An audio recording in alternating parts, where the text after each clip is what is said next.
Bismillahirrahmanirrahim. Assalamualaikum warahmatullahi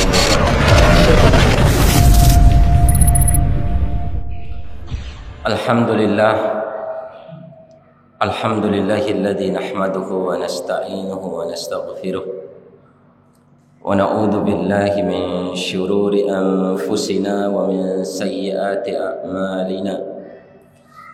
Man yahdihillahu fala mudilla lahu wa man yudlilhu fala hadiya lahu.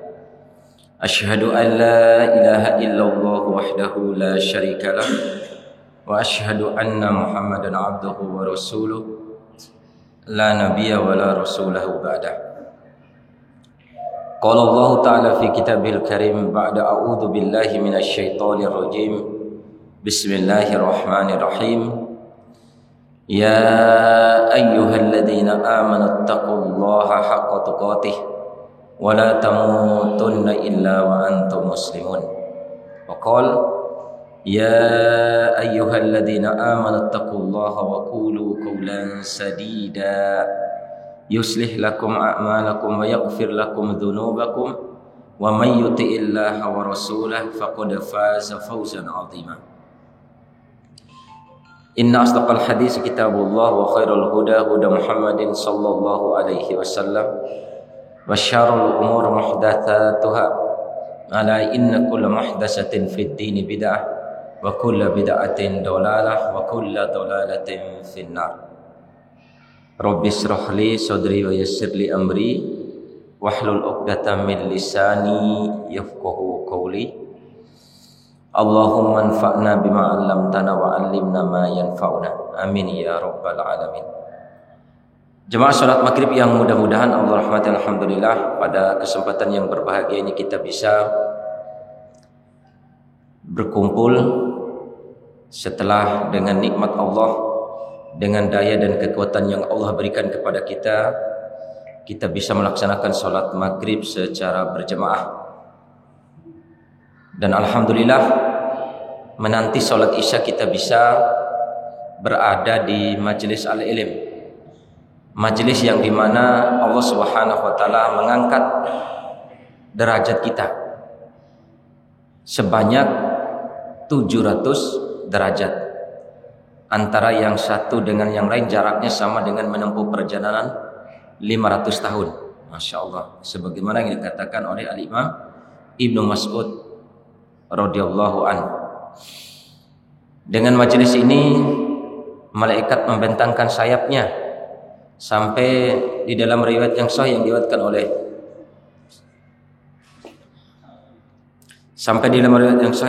oleh Rasul sallallahu alaihi wasallam, sampai malaikat itu menaiki malaikat yang lain sampai ke langit dunia, karena saking senangnya malaikat dengan apa yang dicari oleh orang-orang Islam, baik laki-laki maupun perempuan, yaitu menuntut ilmu.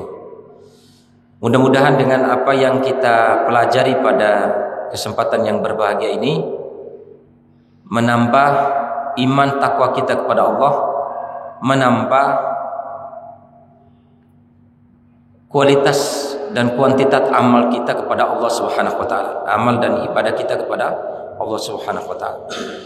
Salawat dan taslim kita sampaikan kepada junjungan Nabi besar kita Muhammad sallallahu alaihi wasallam, kepada para sahabatnya, kepada para tabi'in, dan kepada orang-orang yang senantiasa istiqomah di atas mengikuti jejak dan perjuangan beliau sampai akhir zaman nanti.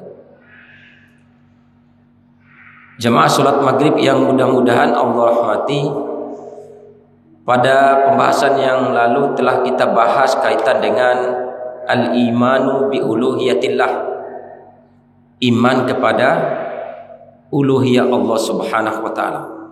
Maksudnya mengesahkan Allah dalam ibadah kita. Maksudnya hanya Allah yang kita esahkan. Kita datang ke masjid bukan karena ada tujuan yang lain, karena lillah. Terpanggil ke masjid ini karena Engkau ya Allah, karena Engkau perintah, karena Engkau yang menghukum siapa yang tidak sholat berjemaah di masjid. Panggilannya itu khaufun lillah, karena takut kepada Allah Subhanahu wa taala. Bukan karena bahau ade bawara ustad ake. Bukan karena hau ade bawara ake. Kalau saya tidak pergi ke masjid, nanti au ngahi ikhwan, au ngahi teman, itu bukan. Tapi karena lillah, karena Allah Subhanahu wa taala. Nah, pada kesempatan yang berbahagia ini, jemaah sekalian, kita akan membahas tentang beriman kepada Allah kaitan dengan asma dan sifat Allah Subhanahu wa taala. Nama dan sifat Allah Subhanahu wa taala. Bagaimana para ulama menjelaskan kaitan dengan nama dan sifat Allah Subhanahu wa taala ini. Allah Subhanahu wa taala berfirman di dalam surat Al-A'raf ayat 180, "Walillahil asmaul husna fad'uuhu biha."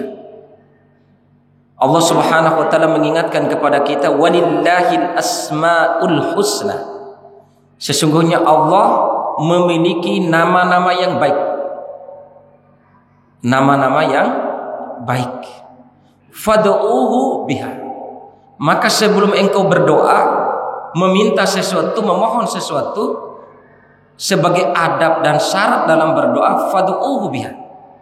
Berdoalah kepada Allah dengan menyebut nama-nama Allah yang baik tersebut. Kalau ulama memperinci, kalau kita berdoa kepada Allah supaya Allah kasih rezeki, ya Ar-Razzaq, wahai ya Allah yang maha memberikan rezeki. Kalau kita meminta kepada Allah supaya dikasih ilmu, ya Al-Alim, wahai ya Allah yang maha mengetahui segala sesuatu. Kalau kita memohon kepada Allah sesuatu yang secara pandangan manusia tidak mungkin, secara penglihatan manusia tidak mungkin itu bisa terjadi. Mungkin susahnya melahirkan anak, sudah ditunggu-tunggu sampai mungkin 30 tahun, 80 tahun, bahkan sudah divonis impoten. Tapi kalau kita minta kepada Allah, ya alladzi ala kulli syai'in qadir, wahai ya Allah yang maha kuasa atas segala sesuatu. Sebagaimana doanya Nabi Ibrahim, Rabbi habli minas solihin, 80 tahun menunggu kehadiran anak sebagai penerus nabinya, 80 tahun baru Allah ijabahi doanya. Sebagaimana doanya ibunya Imam Al-Bukhari yang dikala umur 2 tahun ditinggal mati oleh yang lagi dalam saat bayi ditinggal mati oleh bapaknya. Umur 4 tahun Imam Bukhari ditakdirkan oleh Allah, dikasih uji oleh Allah Subhanahu wa taala, buta kedua matanya. Tapi karena desakan anaknya Imam Bukhari kepada ibunya, supaya saya mau belajar hadis, wahai ibu, tolong izinkan aku untuk belajar hadis, karena ini arahan guruku, syekhku untuk belajar hadis. Tapi ibunya menjawab, kamu dalam keadaan Allah menguji buta matamu, wahai anakku. Sanggup sesuatu yang sulitkah bagi kamu untuk belajar itu? Tapi karena desakan Imam Bukhari, sehingga ibunya Masya Allah ambil air wudhu, membentangkan sejadah, pakai mukena, sholat 2 rakaat, berdoa kepada Allah, ya Al-Basir, ya alladzi ala kulli syai'in qadir, absir ibnati. Imam Bukhari, absir ibnati, ibsir aid basirata ibni, aid basirata ibni. Dalam doanya ibunya Imam Bukhari berdoa, ini sesuatu yang susah secara tinjauan akal manusia, susah untuk disembuhkan mata yang buta ini. Tapi ibunya karena desakan anaknya, dia berdoa. Apa awal doa? Ya Al-Basir. Dia faham bahwa Allah Maha melihat. Kalau Allah Maha melihat, pasti dia akan memberikan takdirnya dengan kehendak dan kemampuannya untuk menakdirkan anaknya ini untuk bisa melihat. Yaitu anaknya, yaitu Imam Bukhari tadi. Berdoalah ibunya, ya Al-Basir, wahai ya Allah yang Maha melihat, yang penglihatan Allah tidak pernah tersembunyi sedikit pun, hatta yang terdetik di dalam hati manusia Allah Maha mengetahuinya. Ya Al-Basir, ya alladzi ala kulli syai'in a'id basirata ibni. Doa apa doa Imam Bukhari? Wahai ya Allah yang Maha melihat, kembalikanlah penglihatan anak saya. Itu saja yang doa. Sampai ibunya ketiduran, merengek-rengek ibunya kepada Allah dengan memulai doanya dengan Asmaul Husna ya Al-Basir, Allahumma a'id basirata ibni. Ya Allah, kembalikanlah penglihatan anakku. Ya Allah, kembalikanlah penglihatan anakku. Ya Allah yang Maha melihat, kembalikanlah penglihatan anakku. Ibunya bangun dari tidur, Imam Bukhari mendatanginya. Ya ummi qad ara. Wahai Allah, wahai ibuku, sungguh saya telah bisa melihat. Ini ikhwanu fillah nasyarakumullah, kaitan dengan walillahil asmaul husna fad'uuhu biha. Kemudian Allah Subhanahu wa taala berfirman dalam surat Al-Isra ayat 110. Walillahil asmaul husna fad'u walillahil qul ud'ullah abidur rahman ayyamma tad'u falahul asmaul husna. Qul ud'ullah. Allah perintahkan kepada Nabi sallallahu alaihi wasallam, apabila kamu ingin berdoa kepada Allah, sebutlah nama Allah. Al-Imam Ibnu Katsir ketika menafsirkannya ini, Allah itu disebutkan nama saja sudah standby untuk mendengar apa isi doa hambanya itu. Jadi disebutkan namanya itu Allah sudah standby, sudah sangat senang. Baru disebut namanya, belum kita lontarkan doa kita. Qulidullah awidur rahman, atau berdoalah kepada Allah. Kalau tidak sebut nama dan sifat Allah, sebutkan nama Allah saja. Kalau tidak sebut nama Allah, berarti qulidur rahman, atau berdoalah kepada Allah dengan menyebut ar-Rahman. Wahai Allah yang Maha Pengasih. Qulidullah awidur rahman ayyamma tad'u falahul asmaul husna. Dan nama-nama Allah yang baik itu, hendaklah kamu berdoa dengan memulai nama-nama Allah yang baik tersebut. Ya, karena Allah memiliki nama-nama yang baik. Ini ikhwanu fiddin arsyadani warsyadakumullah, kaitan dengan dalilnya. Kemudian ikhwanu fiddin arsyadani warsyadakumullah, yang kedua, hadis Nabi sallallahu alaihi wasallam, la tajalu jahannamu yulqa fiha fahiya taqul. Senantiasa, dan neraka jahanam itu senantiasa selalu diisi. Artinya selalu diisi dengan penghuni-penghuni neraka jahanam itu selalu diisi, tapi nggak penuh-penuh gitu. Neraka jahanam ini diisi dengan orang-orang yang banyak bermaksiat, orang yang durhaka, orang yang banyak maksiatnya, diisi terus tapi nggak penuh-penuh. Karena nggak penuh-penuh, neraka jahanam bilang kepada Allah, atau seakan-akan dia berucap, hal mim mazid. Apakah masih ada tambahan? Apakah masih ada tambahan yang mengisiku? Karena ini masih kurang. Saya rasa masih kurang, belum penuh begitu.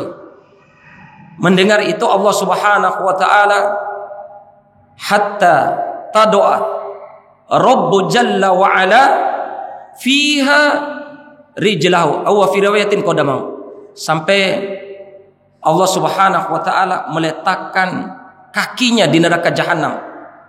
Fayan jawi ba'duha ba'dan, sehingga ketika Allah menginjak neraka jahanam dengan kakinya, fayan jawi ba'duha ba'dan, sehingga neraka jahanam itu saling mendekat begitu, antara ujungnya satu dengan ujung yang lain terus mendekat, antara satu dengan yang lain. Maka neraka jahanam fatakul qit, cukup ya Allah, cukup ya Allah, cukup ya Allah. Jadi kalau neraka jahanam yu'ta yaumal qiyamah naru jahannam, sebagaimana di dalam hadis yang lain Rasulullah SAW bersabda, didatangkan neraka jahanam di padang mahsyar sebelum amal kita dihisap. Masa menunggu pengadilan Allah 50.000 tahun, dan di saat 50.000 tahun tuh Allah datangkan neraka jahanam. Neraka jahanam tuh memiliki segi 4 dia. Panjang dan lebarnya sama, segi 4. Ditarik, memiliki tali tarikan itu dengan rantai 7 tali, tujuh tali tarikan gitu. Satu tali tarikan itu dengan rantai itu ditarik oleh 7.000 malaikat. 7.000 malaikat yang menyeret neraka jahanam, yang menarik neraka jahanam itu. Masya Allah jemaah sekalian, Masya Allah. Itu neraka jahanam, tapi diinjak oleh Allah dengan satu kakinya, dengan kakinya neraka jahanam sudah mengatakan cukup, sudah penuh. Itu maksud saya gambaran bahwa ini sifat Allah, bahwa Allah itu memiliki kaki gitu. Jadi teks hadisnya bahwa Allah memiliki kaki. Nanti kita jelaskan bagaimana penjelasan para ulama kaitan dengan sifat dan nama Allah Subhanahu wa taala. Kemudian di dalam penjelasan yang hadis yang lain, ini hadis yang diriwayatkan Imam Bukhari dan Muslim. Hadis yang lain Rasulullah sallallahu alaihi wasallam bersabda, "Inna rabbana yanzilu ila sama'id dunya kulla lailah." Ini hadis yang diriwayatkan oleh Bukhari dan Muslim. Sesungguhnya Rabb kita, kata Nabi sallallahu alaihi wasallam, turun ke langit dunia setiap malam. Masya Allah. Kulla lailatin. Setiap malam, kata Rasul sallallahu alaihi wasallam. Wa hina yabqa fi sulusil lailil akhir. Sampai, maksudnya ketika di sepertiga malam terakhir. Ketika di sepertiga malam terakhir. Jadi maknanya apa? Sifat Allah yang ada dalam hadis ini, Allah turun ke bumi. Itu sifat. Berarti Allah itu pindah dari langit ke bumi ini, berarti turun dia. Karena teks hadisnya turun. Kemudian Allah Subhanahu wa taala berfirman, fayaqul, Allah Subhanahu wa taala berkata dalam hadis ini, may yad'uni fa astajib lahu. Siapa yang berdoa kepadaku di malam aku turun tersebut, di sepertiga malam terakhir, fa astajib lahu, saya akan ijabahi doanya. Wa man yas'alani fa utiyahu, dan siapa yang meminta kepadaku, aku akan memberinya. Wa may yastaghfiruni fa aghfir lahu, dan siapa yang memohon ampun kepadaku, aku akan berikan ampunan itu. Kapan? Di sepertiga malam terakhir. Di dalam hadis yang lain Rasulullah sallallahu alaihi wasallam bersabda, "Innallaha yaqbidul arda yaumal qiyamah." Sesungguhnya Allah yaqbidul, memegang bumi ini, yaqbidul arda yaumal qiyamah, memegang bumi ini. Innallaha yaqbid wa yabsitus sama' biyaminih, kemudian menggulung langit itu dengan tangan kanannya. Digenggamnya bumi, kemudian digulungnya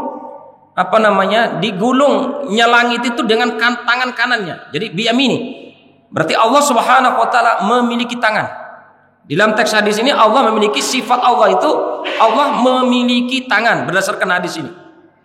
Maka Allah Subhanahu wa taala ketika memegang langit, memegang bumi, menggulung bumi ya, menggulung bumi dengan tangan kanannya, menggulung bumi dengan tangan kanannya, dengan tangannya, kemudian memegang langit dengan tangan kanannya, maka dia berkata pada saat itu, anal muluk, saya adalah raja. Aina mulukul ard. Ketika pada hari kiamat, kalau tidak salah hadis ini, ketika malaikat itu sudah dihancurkan semua, tidak ada yang tersisa, gunung-gunung hampir semua, bumi sudah hancur semua, yang tersisa hanya Allah, maka Allah berfirman dalam hadis ini, anal muluk, sayalah raja. Aina mulukul ard, mana raja-raja yang ada di dunia dulu. Di dalam riwayat yang lain, ainal jabbaruna wal mutakabbirun, mana orang-orang yang sombong dahulu ketika di dunia. Mana mereka? Karena Allah menampakkan kesombongannya, karena yang tersisa pada saat itu hanya Allah Subhanahu wa taala. Ikhwanu fiddin arsyadani wa arsyadukumullah, jemaah sekalian yang mudah-mudahan Allah rahmati. Bagaimana kita memahami nama dan sifat Allah? Allah sudah menyebutkan tadi nama-namanya. Kemudian sifatnya tadi Allah Subhanahu wa taala sebutkan bahwa sifat Allah memiliki tangan. Ya. Kemudian Allah Subhanahu wa taala sifat dalam hadis yang sudah kita sebutkan tadi, turun ke langit bumi. Kemudian yang pertama, Allah Subhanahu wa taala dalam hadis pertama yang disampaikan tadi bahwa Allah memiliki kaki. Itu sifat Allah, berarti sifat Allah memiliki kaki. Kemudian ketika Allah Subhanahu wa taala, ketika Rasulullah SAW bertanya kepada budak perempuan, aina Allah, di mana Allah? Maka budak perempuan itu mengatakan, faqalat Allahu fis sama, bahwa Allah itu ada di langit. Berarti maknanya kalau Allah ada di langit, berarti Allah memiliki tempat tinggal. Sifat Allah berarti Allah memiliki tempat tinggal. Kenapa? Tempat tinggalnya di mana Allah? Allah di langit. Kemudian "Waman ana?" Siapa saya ini? Kata Rasul sallallahu alaihi wasallam kepada seorang budak perempuan. Maka dia mengatakan, "Anta Rasulullah." Engkau adalah utusan Allah. Maka kata Nabi sallallahu alaihi wasallam, "A'tiqha fa innaha mu'minatun." Wahai para sahabatku, bebaskanlah wanita ini karena dia telah menjawab dengan benar di mana Allah, kemudian aku adalah Rasul sallallahu alaihi wasallam, maka bebaskanlah dia karena sesungguhnya dia adalah seorang wanita muslimah, wanita mukminah. Dibebaskan karena berhasil menjawab pertanyaan. Berarti Allah berada di langit. Jemaah sekalian yang mudah-mudahan Allah rahmati, maka ketika kita membahas kaitan dengan nama dan sifat Allah, jemaah sekalian, ada ulama memberikan kesepakatan dalam rumus memahami nama dan sifat Allah, bahwa syarat dalam memahami atau mengimani nama dan sifat Allah, yang pertama ada mutakwil. Tidak boleh menterjemahkan, mentakwilkan nama dan sifat Allah tersebut. Maksudnya, misalnya Allah Subhanahu wa taala berfirman bahwa Allah itu tadi hatta yad'u fiha rijlaha au fi riwayatin qadamaha. Sampai Allah Subhanahu wa taala menginjakan kakinya di neraka jahanam. Berarti Allah Subhanahu wa taala memiliki kaki. Sifat Allah memiliki kaki. Maka ada mutakwil. Tidak boleh menafsirkan, menjelaskan bahwa ada mutakwil itu tidak boleh ditakwil, tidak boleh ditafsir, tidak boleh dijelaskan panjang lebar bahwa maknanya kaki Allah itu, kakinya Allah itu mungkin kekuasaan atau apa. Tidak boleh diterjemahkan ke yang lain. Dohir lafadznya kaki, kemudian dohir lafadznya kaki, maknanya juga tidak boleh ditafsirkan ke yang lain. Makna dohirnya kaki seperti itu, dan tidak boleh maknanya juga ditafsirkan ke yang lain. Pokoknya ndai beriman kepada Allah bahwa Allah punya kaki, tidak boleh ditafsirkan, tidak boleh dijelaskan macam-macam. Kalau apa? Kalau kita jelaskan macam-macam, akan lari kepada bahwa Allah akan serupa dengan makhluknya. Ya, tidak boleh diartikan. Pokoknya yang tertanam dalam diri kaitan dengan iman kepada nama dan sifat Allah, yakin bahwa Allah memiliki kaki berdasarkan sabda Nabi SAW tadi. Allah turun ke langit bumi setiap malam, yakin bahwa Allah itu turun. Kemudian Allah tadi menggulung bumi, menggulung langit itu dengan tangan kanannya, menggenggam bumi. Yakin bahwa Allah memiliki sifat menggenggam, Allah memiliki sifat menggulung.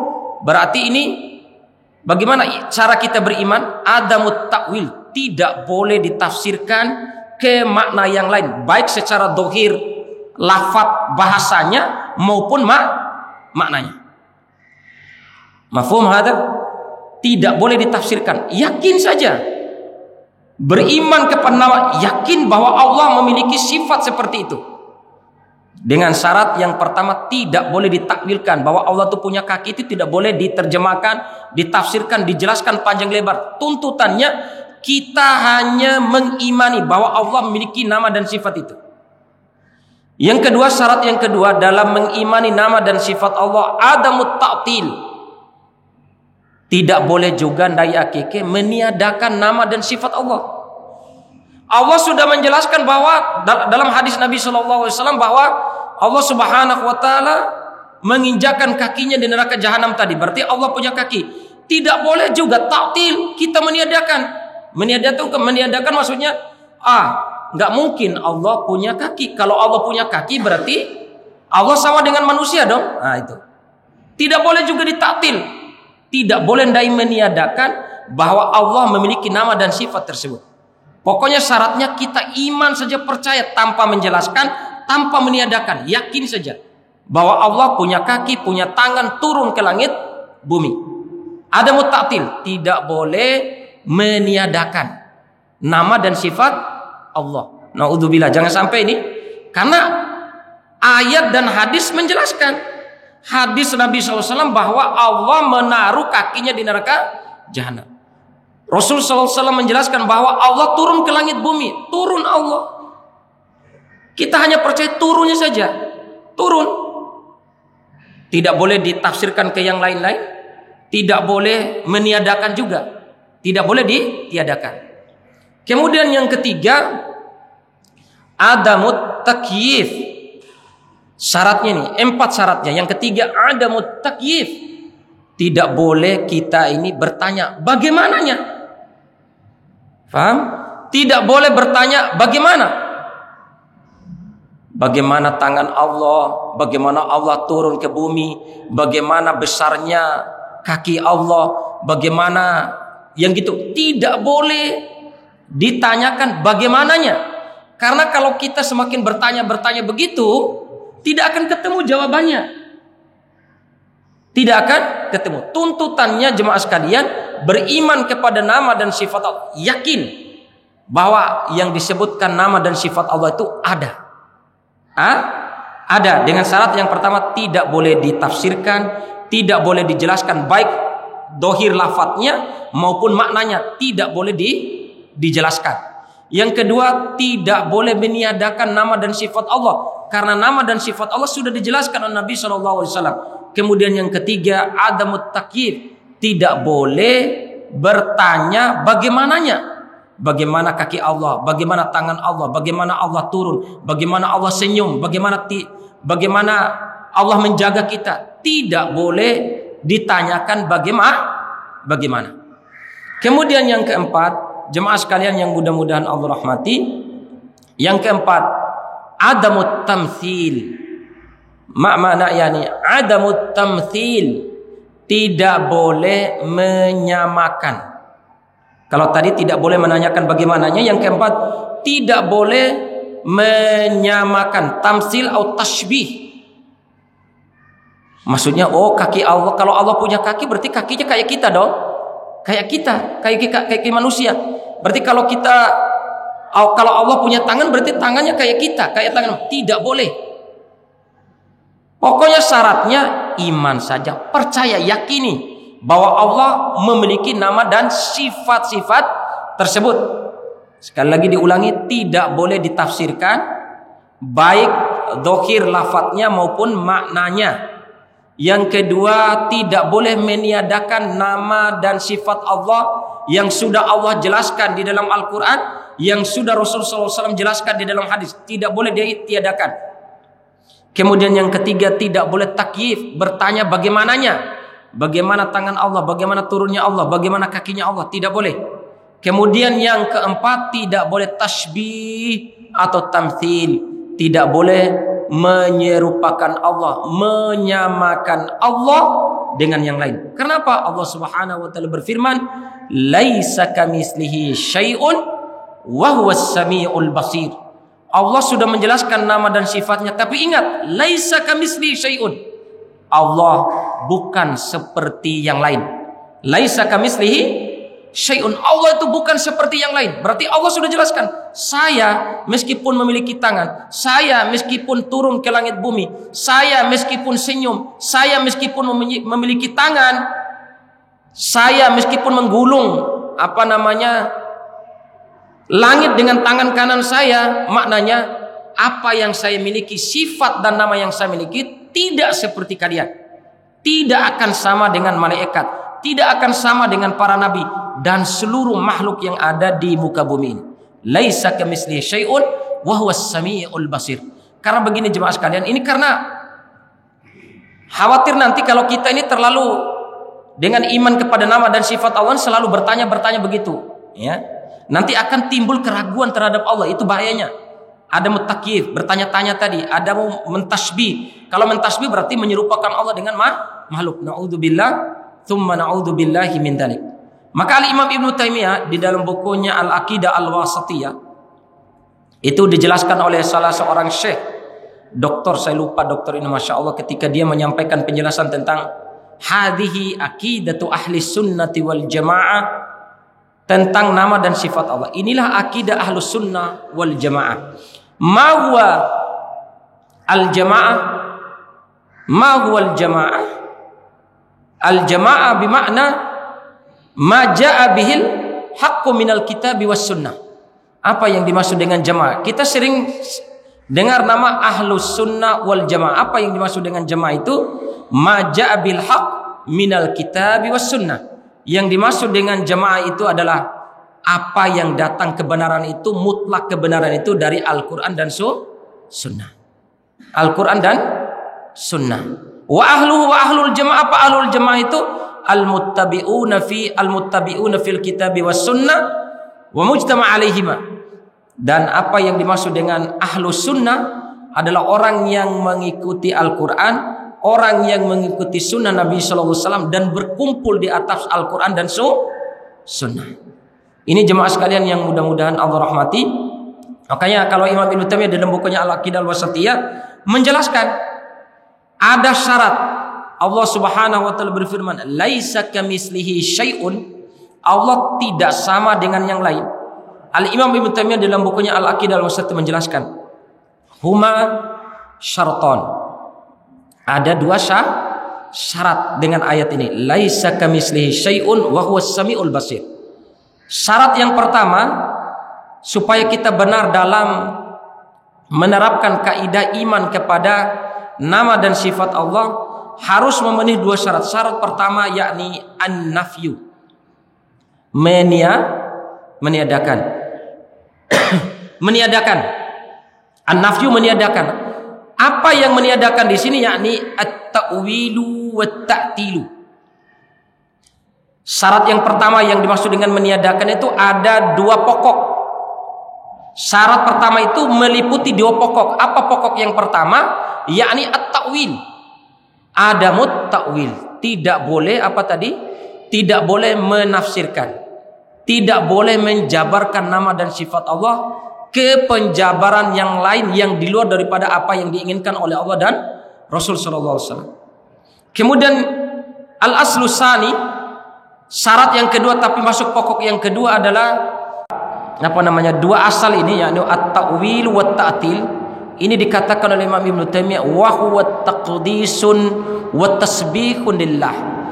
Kalau kita sudah menjalankan ini semua, mengamalkan ini semua, pada hakikatnya kita semua ini mensucikan Allah dan meninggikan Allah Subhanahu wa taala.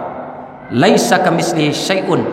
Itu sudah kita mensucikan Allah dan meninggikan Allah. Adapun syarat yang kedua yaitu al-itsbat. Apa al-itsbat itu? Mengandung dua kandungan. Isbatnya apa? Yakni adamut taqyifi wat tamtsil. Tidak boleh bertanya bagaimananya dan tidak boleh mentasbihkan, menyerupakan Allah atau menyamakan Allah dengan yang lain. Kalau kita sudah melakukan ini, kata Imam Ibnu Taimiyah, wa huwa tahmidun lillah. Berarti pada hakikatnya kita sudah memuja dan memuji Allah Subhanahu wa taala. Jemaah sekalian yang mudah-mudahan Allah rahmati, Al-Imam Imam Malik, imam madhab yang kedua yaitu Imam Malik, ketika ditanya istawallah, Allah bersemayam di atas arsy. Ar-Rahmanu 'alal arsy istawa. Sesungguhnya Allah itu di atas arasy-Nya. Istawa, bersemayam di atas arasy-Nya Allah. Imam Malik ketika ditanya, kaifastawallah, bagaimana Allah bersemayam? Maka ketika bertanya seperti itu, ada orang yang bertanya seperti itu kepada dia, maka Imam Malik mengatakan, al-istiwa ma'lum. Bersemayam itu secara bahasa kita tahu. Ada bersemayam itu ada. Bersemayam itu maknanya kita tahu itu bersemayam. Was-su'alu fi bid'atun. Akan tetapi bertanya bagaimana bersemayamnya Allah itu bid'ah. Ketika kita bertanya tentang bagaimana bersemayamnya Allah, bagaimana kakinya Allah, bagaimana tangannya Allah, berarti sadar maupun tidak sadar, kalau ini sering dan selalu kita tanyakan, lama-kelamaan kita akan ragu kepada Allah. Kemudian yang kedua, kita akan menyamakan Allah dengan makhluk yang lain. Na'udzubillah, tsumma na'udzubillahi min dzalik.